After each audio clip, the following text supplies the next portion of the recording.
Hey y'all, welcome to Jenjens kitchen. In today's video, I'm gonna be making a veggie lasagna. If you like my video, please hit the like button and subscribe to my channel. Thanks. You're gonna begin by boiling some water in a pot. Once the water has started boiling, you're gonna add the noodles.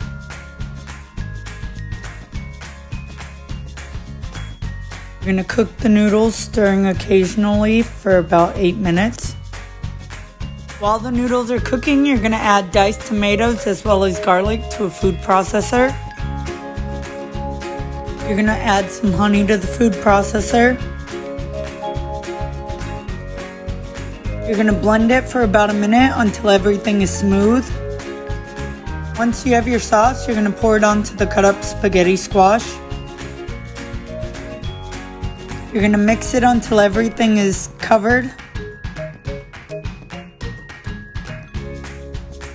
Next, you're gonna put spinach in a large bowl and you're gonna add some ricotta cheese.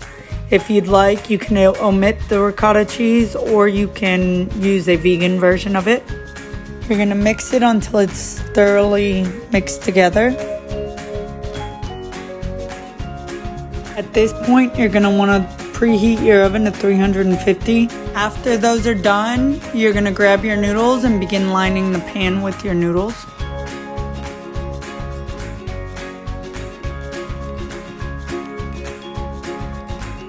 Once you have lined your noodles on the pan, then you're gonna add the squash to the bottom layer.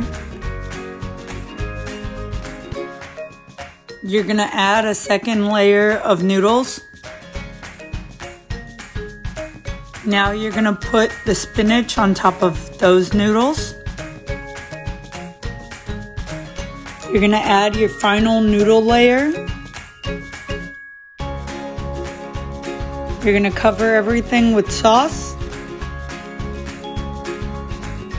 And you're gonna top it all off with cheese. Once your oven is preheated, you're gonna put the pan in the oven. You're gonna bake it for 45 minutes. Once it is done baking, you're gonna let it sit for 15 minutes.